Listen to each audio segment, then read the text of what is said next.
Déjà de retour sur le plateau des confs express du Salon des formations supérieures de l'Orne pour évoquer la licence pro management et gestion des entreprises de la filière cheval de l'IUT Grand Ouest Normandie d'Alençon. Alors on va voir que c'est pas aussi simple que ça parce que c'est multisite.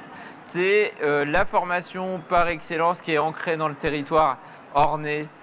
Pendant très longtemps, le cheval était le symbole du département et le Haras du Pin est un site touristique majeur, le Versailles du cheval. Donc on va pouvoir faire un petit cocorico en tout cas pour cette formation. Avec mes trois invités, j'ai un redoublant, Fabrice Rowe.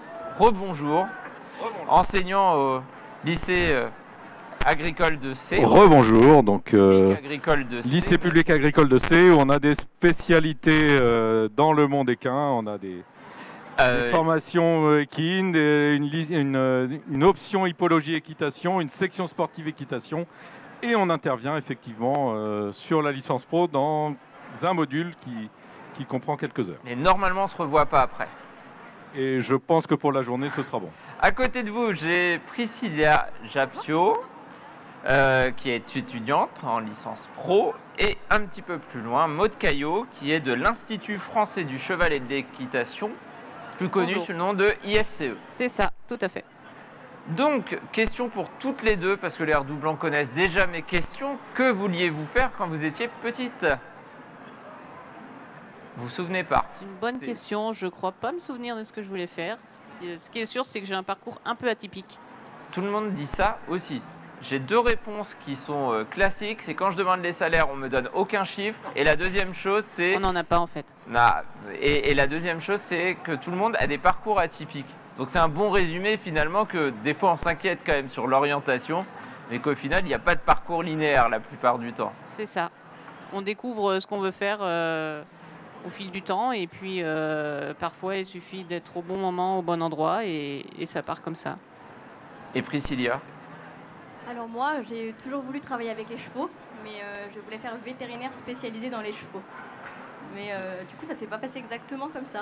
Alors, on dit Priscilla ou Lia ? Priscilla. Là, d'accord. Alors, petit objet que vous avez ramené avec vous pour cette conf express qui va apparaître sur vos écrans. Je crois que le lien est vite fait quand même avec la formation. Est-ce que quelqu'un veut en dire deux mots sur ce qu'est cette chose ? Alors, je pense que oui, quand tout le monde pense à l'équitation, aux chevaux, la bombe, ça revient relativement souvent. Il y avait débat sur faire venir un cheval sur le plateau. Alors oui, on voulait faire venir un cheval sur le plateau, effectivement, mais on ne nous a pas autorisé. Je vois la régie technique qui s'inquiète et qui dit que l'an prochain, on double la surface du plateau pour éventuellement un cheval.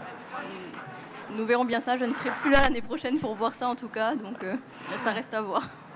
Les prérequis pour rentrer en licence pro, ça pose peut-être aussi la question de ton parcours avant la licence pro. Qu'est-ce que tu as fait toi Priscilla ? Et puis peut-être Fabrice ou Maud après sur les prérequis, les profils qui arrivent en licence pro. Pas de souci. Alors moi j'ai fait un BTS dans le commerce, un BTS management des unités commerciales. Suite à ça, j'ai travaillé, j'étais directrice adjointe dans un McDo. Et par la suite, du coup, j'ai souhaité reprendre mes études en licence pour pouvoir changer et partir sur le côté cheval, mais plus commercial, pouvoir allier les deux. Et alors, sur une vue plus globale, des élèves qui...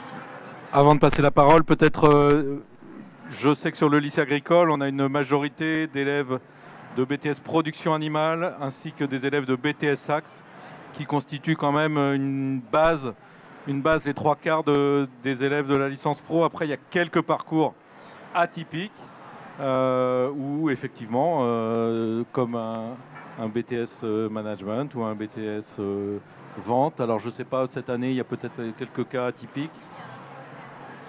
Oui, effectivement, on a quelques cas atypiques. On a des gens qui viennent du coup beaucoup de BTS Axe et de BTS production animale. Mais on a des gens qui ont fait des études en biologie avant, ou qui ont essayé de faire des études vétérinaires, ou qui ont déjà fait des licences. On a même une personne qui a déjà un master, mais qui a souhaité reprendre en licence professionnelle. Donc il y a vraiment de tout dans notre licence. Bon, le point commun peut-être quand même, c'est que est-ce que vous êtes tous cavaliers ou cavalières ? On a tous la passion des chevaux. Sans être cavalier ou cavalière. Alors on n'est pas forcément obligé d'être cavalier ou cavalière pour vouloir travailler dans le monde équestre, mais la plupart d'entre nous sont quand même cavaliers ou cavalières. Oui, je rajouterais qu'effectivement, ce n'est pas un critère de sélection pour intégrer la licence. J'ai pas besoin d'un galop 7 pour rentrer en Absolument pas. licence Moi, pro. j'ai galop 0, ça ne m'empêche pas de travailler au contact des chevaux tous les jours, de les aimer, de travailler dans l'élevage, mais je ne monte pas à cheval. Sauf en Alors- loisir, évidemment. Mais... Alors, on le disait, hein, la particularité de la licence pro, c'est qu'elle est sur plusieurs sites, il y a plusieurs intervenants. Elle est portée par l'IUT Grand Ouest. Il y a Oui. une partie des cours au lycée et Voilà. au LPA. L'IFCE aussi intervient. Oui. Donc je vais parler pour le lycée agricole. Donc on a toute une partie qui se pratique sur le module plus sur la gestion et le marketing. Donc appliqué, hein, l'avantage du lycée agricole, c'est qu'on a un centre équestre sur site. Et donc on a vraiment gestion marketing appliquée au monde équin. Et donc on a un module à peu près d'une centaine d'heures réalisé tous les jeudis. Donc c'est le jeudi toute la journée sur le premier semestre, c'est-à-dire de la rentrée de septembre jusqu'à fin février à peu près. Donc ce matin, les élèves étaient assez, si je suis bien. Donc ça veut dire qu'aujourd'hui, les élèves étaient assez. Et j'ai suivi. Et le reste de la semaine, ils sont Alors à là, je vais l'IUT. laisser la parole à mes collègues le reste de la semaine. Donc Donc le on empiète lundi- sur vos cours en fait aujourd'hui. On empiète alors, sur vos cours un petit peu. au tout final. à fait. le lundi... pardon. On est plusieurs à enseigner. Oui, mais sans élèves, c'est pas évident. Les cours sur le site du Haras du Pin sont plutôt le lundi et mardi. Voilà, et donc le reste du temps, ils sont à l'IUT à Alençon. Alors comment ça s'organise, Priscilla? Ton logement, il est où? C'est quelque chose de très, très pratique. Je veux pas l'adresse exacte, hein, mais c'est quoi? Vous êtes basé à Sées parce que c'est à peu près équidistance d'Alençon et du Haras. Enfin, c'est plus près d'Alençon quand même, ou est-ce que tout le monde est sur Alençon? Ça dépend. Il y en a qui sont assez. Il y en a un ou deux qui habitent près du Haras du Pin. Et la plupart d'entre nous habitons quand même à Alençon. Donc vous covoiturez, je On suppose, fait pour beaucoup de venir. covoiturage, effectivement. Ça évite de payer l'essence toutes les semaines. Du coup, ça renforce pas mal la cohésion, je suppose, entre vous aussi. Oui, effectivement, puisqu'on passe énormément de temps ensemble. C'est une licence professionnelle, on est tout le temps ensemble, on n'est pas trop mêlés avec les autres classes de l'IUT. Donc effectivement, la cohésion dans la classe, elle est vraiment intéressante. Donc alors ta semaine type, on a compris qu'il y a une grosse part de covoiturage et un petit peu de déplacement quand même. Et après, les cours, ça ressemble à quoi? Alors le lundi et le mardi, du coup, on est au Haras du Pin, comme l'a dit Maud Caillot. C'est sympa comme lieu de cours. Oui, c'est vraiment un lieu magnifique. Donc en plus, Alors, les c'est pas enseignements- sur le site du Haras, mais Non, C'est juste c'est en face, c'est- non? c'est en face ou à 2 km en fait sur le site de la jumenterie. Ah, c'est le domaine du Haras du Pin de toute façon. oui, voilà, on est donc sur les deux sites différents, parfois à l'écurie du bois et parfois à la jumenterie, ça dépend des cours qui nous sont dispensés. On a des cours théoriques, mais également des cours pratiques. Et tous les cours qui sont enseignés là-bas, c'est intéressant et vraiment tourné technique sur le cheval. C'est risqué de dire ceux-là sont intéressants. Excusez-moi. Non, je te préviens, c'est juste risqué. Et donc les autres cours. Alors justement. le mercredi, nous sommes à l'IUT d'Alençon, où régulièrement nous avons des cours de communication ou d'anglais, souvent le mercredi. L'emploi du temps tourne. Toutes les semaines, il est différent, donc je ne peux pas exactement vous dire quel cours on a. Le jeudi, nous sommes sur le lycée de Sées, et le vendredi également à l'IUT d'Alençon. Voilà. Et après, il y a de l'immersion professionnelle. On le sent déjà qu'en allant au Haras du Pin, au lycée agricole, il y a déjà ce contact sûrement. Alors oui, effectivement, les les gens chevaux. qui sont en apprentissage pendant les semaines de vacances sont dans leurs entreprises. Et pour ce qui est des gens qui font la formation en situation initiale ou continue, on est en stage de mars à juin pendant 15 semaines. Donc toi, tu fais pas en apprentissage, toi. Moi, je la réalise en formation initiale. D'accord. Donc tu as déjà trouvé ton lieu de stage ou J'ai quelques pistes, je me laisse le temps de je peux choisir. lancer un appel si tu cherches un non, stage. je Non, pense c'est que bon, ça devrait aller. gentil. Il faut peut-être, je me permets de rajouter aussi qu'il y a pendant la période de septembre à février, il y a une période de projet tutoré. Donc ils ont aussi une immersion professionnelle avec un rapport à rendre à la fin, une soutenance orale sur un sujet bien précis qui a été commandité par un professionnel. Alors je suis curieux, moi justement, de ces métiers, c'était ma question cliché, Fabrice Rouet est au courant, mais au final, est-ce qu'on fait cette licence pro juste pour ouvrir un club équestre ou c'est plus large que ça? C'est beaucoup plus large. En fait, c'est une des qualités de cette formation, c'est qu'il y a un éventail très large de possibilités à la suite de la formation. Ça peut être effectivement manager d'un centre équestre, comme commercial pour tout ce qui est produits alimentation, produits équins. Ça peut être dans l'événementiel, sur des manifestations équines ou autres. Ça peut être éventuellement enseignant. Enfin, il y a une large possibilité par la suite. Les projets tutorés, par exemple, actuellement, cette année, c'est quoi? Ça donne peut-être quelques exemples concrets de ce que peut être le métier après? Là, par exemple, moi, je suis un groupe qui travaille sur tout l'effet en fait, du Brexit sur les échanges de chevaux au niveau réglementation entre l'Angleterre et la France, par exemple. Pour tout ce qui est yearlings notamment, non? Ou non, Oui, tout type de après un chevaux, peu tout, mais effectivement, le pur sang, il y a beaucoup d'échanges entre les deux pays. Et du coup, tout ce qui a changé depuis le 1er janvier 2020. Et Priscilla, tu es en groupe? Alors moi, personnellement, je suis sur la communication et le rayonnement de la licence. D'accord. Mais on a d'autres groupes qui s'occupent d'une marque équestre, par exemple, de la communication et des retombées par rapport à cette marque-là. Où il me semble qu'on a également... Non, excusez-moi, je ne sais plus du tout, je ne vais pas dire de bêtises. Ah, peut-être que non, vous n'avez pas plus d'un... Bon, mais tant pis, ça viendra peut-être dans les commentaires. Et en tout cas, si vous avez des questions, vous pouvez les poser. Si vous voulez trouver des réponses aussi, c'est assez facile de contacter l'IUT ou la licence pro pour obtenir toutes ces informations-là. Toi, l'avenir, tu le vois comment? Tu vois comment après juin 2022, après ta licence pro? Qu'est-ce que tu envisages? Est-ce que tu as déjà idée? Je ne sais pas exactement. Je ne sais pas si je vais continuer sur un master après ou pas, tout d'abord, ou si je vais directement me lancer dans la filière. Mais si je me mets à travailler juste après, j'aimerais bien passer dans les différents secteurs pour en apprendre davantage sur la communication, sur comment ça se passe dans un haras, dans un centre équestre. J'aime bien bouger et avoir vraiment beaucoup de connaissances dans le secteur, donc un peu tout. Et après, on verra. En matière d'employabilité, est-ce que le cheval en France, c'est un secteur qui recrute? Est-ce que...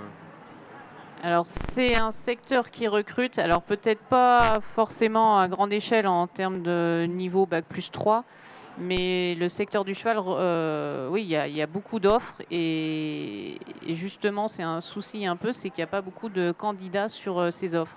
Il y a eu récemment toute une campagne en fait par rapport à ça. Et alors après, il y a différentes raisons évidemment, mais il y a beaucoup d'offres et peu finalement de candidats. Mais au niveau un peu en dessous par rapport à ce que prétend la licence. Et au niveau de la licence, l'employabilité, après, c'est quoi la proportion? Vous avez des chiffres un petit peu? Est-ce qu'on trouve très vite un emploi ou est-ce que là, j'ai pas de chiffres, mais ce qu'on a pu avoir comme renseignement par rapport à l'IUT, c'est que l'insertion est plutôt bonne après la licence. L'insertion est plutôt bonne et en plus le choix a été de limiter les groupes à une vingtaine d'étudiants. Ce qui permet justement d'avoir un panel d'étudiants tous les ans limité et qui permet justement d'avoir une employabilité plus facile plutôt que d'avoir des groupes trop étoffés et voilà qui. Et puis les étudiants, c'est une filière vraiment très très rare. Oui, tout à fait, c'est spécifique donc. Spécifique. Les étudiants viennent de très loin, je suppose, la plupart du temps, ou est-ce qu'on constate qu'il y a des ornais? D'un peu partout, il y a des ornais, mais pas que, effectivement. Il y a des jeunes qui viennent de beaucoup plus loin. Et le fait de limiter le groupe à 20 et de pouvoir avoir un suivi plus régulier, de bien connaître les étudiants, ça permet ensuite d'avoir une insertion professionnelle meilleure. Et parlons finance un petit peu. C'est question désobligeante toujours. Ah, vous pouvez garder le micro. Hein. Est-ce qu'on a une idée un petit peu du salaire qu'on peut espérer après la licence pro ou pas? Faudrait demander à d'anciens étudiants. Ça, voilà, ça dépend vraiment le métier. Quelqu'un qui va lancer sa structure, je pense que s'il part de zéro au départ, il se dégagera pas de salaire jusqu'à temps d'avoir son activité rentable. Après, des salariés, ça dépend des structures, effectivement, et j'ai absolument aucune idée de. Il y a tellement de métiers différents. Voilà, c'est ça. Ça va dépendre des métiers. Des métiers et puis des structures dans lesquelles ils sont, Mais effectivement. Hein. clairement, après ma licence pro, si j'ai envie de créer ma structure, c'est une possibilité. Je suis armé pour créer ma structure. Après, vous avez toutes les bases théoriques qu'il faut pour débuter. Donc ça peut être un centre équestre, ça peut être quelque chose, une exploitation. D'accord. Donc c'est très très complet au final sur l'aspect cheval. Est-ce que c'est une formation passion, on peut le voir comme ça ou pas? Ou est-ce qu'il faut aussi, c'est peut-être la difficulté, scinder parfois ce qui relève de la passion et ce qui est de ma formation? Est-ce que c'est un Pour la équilibre? filière équine en général, on peut dire que c'est une filière passion de toute façon. Après, effectivement, il y a la raison, la passion, et puis allier les deux, et puis ça peut tout à fait marcher. Toi, Priscilla, on a compris que tu avais une grande passion pour le cheval. Moi, Est-ce je suis tout à fait d'accord. à quel moment tu as su que tu pouvais en faire ton métier? Et est-ce que tu es déçu par rapport à la formation, par exemple, par rapport à ce que tu avais imaginé parce que c'est ta passion et demain tu dois en faire ton métier? C'est pas toujours évident de se dire je vais transformer ma passion en métier. Alors moi effectivement j'ai toujours voulu travailler dans les chevaux. C'est mes parents qui étaient contre. Reste dans la filière générale, tu auras plus facilement du travail, il n'y a pas de travail dans les chevaux. Les préjugés. On en a parlé en plus il n'y a pas longtemps au Salon du Cheval d'Angers, il y a eu une conférence là-dessus. Et effectivement, je me suis battue pour pouvoir rentrer dedans par mes propres moyens plus tard quand j'en ai eu l'occasion, donc cette année. Et je suis tout à fait d'accord avec Madame Caillot, c'est vraiment une formation passion, mais il faut savoir allier le réalisme à la passion. C'est compliqué d'en faire son métier quand même. Il ne faut pas penser que ça va être facile tous les jours. Globalement, si je suis cavalier et que j'adore monter à cheval, c'est pas le type de formation vers lequel, vous montez pas 20 heures par semaine. Enfin, c'est peut-être ça aussi, éviter ces écueils-là. Bon, je suppose que la sélection aussi par Parcoursup permet. Alors, non, on ne monte pas à cheval, effectivement, mais nos cours sont très complets, théoriques. Si on a envie de monter à cheval à côté, on peut. Il y a des gens qui ont déjà le BPGEPS dans notre classe et d'autres qui veulent le passer par la suite. Énormément de gens veulent d'ailleurs ouvrir leur propre structure. Donc il y a vraiment beaucoup de possibilités avec cette licence. Alors BPGEPS, on rappelle, hein, c'est de l'animation et il y a des possibilités de faire de l'encadrement de promenades équestres, notamment à travers le BPGEPS. Il y a d'autres options, mais l'équestre fait partie notamment. Donc c'est une autre voie aussi, hein, qui n'est pas forcément la voie scolaire traditionnelle, mais qui peut être une porte d'entrée. Le temps passe vite. Est-ce que dans le public, il y a des questions? Oui, il y a une question. Bonjour. Bonjour. Alors, j'ai une question. Voilà. Pour des élèves de 3e, qu'est-ce que vous conseillez comme orientation et comme activité extrascolaire à faire pour arriver jusqu'à la licence pro? Une voie royale, peut-être. Vaste question.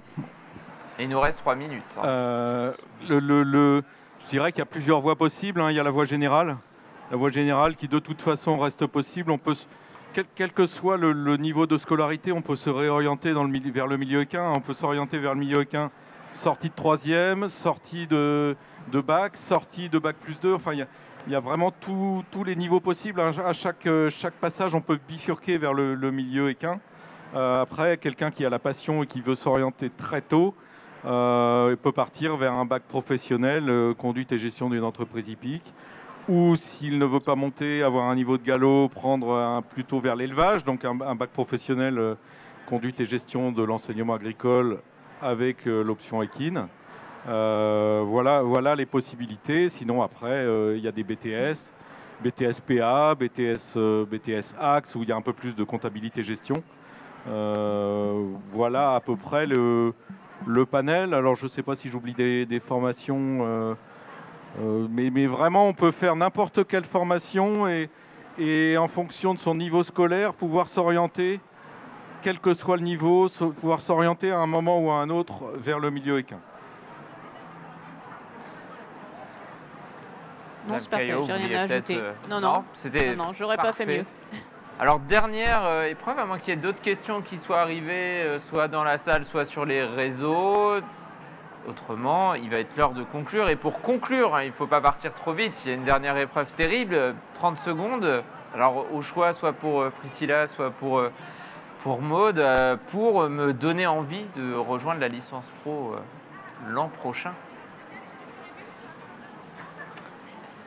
C'est parti. Alors, pour rejoindre la licence pro l'an prochain, bah, écoutez, c'est une licence où on voit énormément de choses. On échange beaucoup parce qu'on vient tous d'horizons différentes et on adore ça.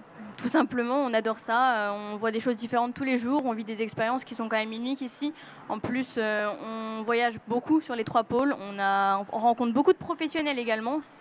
C'est très intéressant. Voilà, c'est une licence professionnelle, donc c'est 1 an. Et c'est très tourné vers le pratico-pratique. Donc, sur le site, nous, les étudiants ont la possibilité d'approcher des chevaux, de faire des TP sur tout ce qui concerne l'élevage, donc la jument, les talons, le poulain, et puis la partie soins aussi est abordée. Donc c'est vrai que c'est assez apprécié. Eh bien, merci à tous les 3 de nous avoir fait partager à la fois votre passion, je pense, et cette formation qu'est la licence Pro Management et gestion des entreprises de la filière cheval. On se retrouve dans quelques instants ici au Salon des formations supérieures de l'Orne pour une prochaine Conf Express. À tout de suite.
Take it.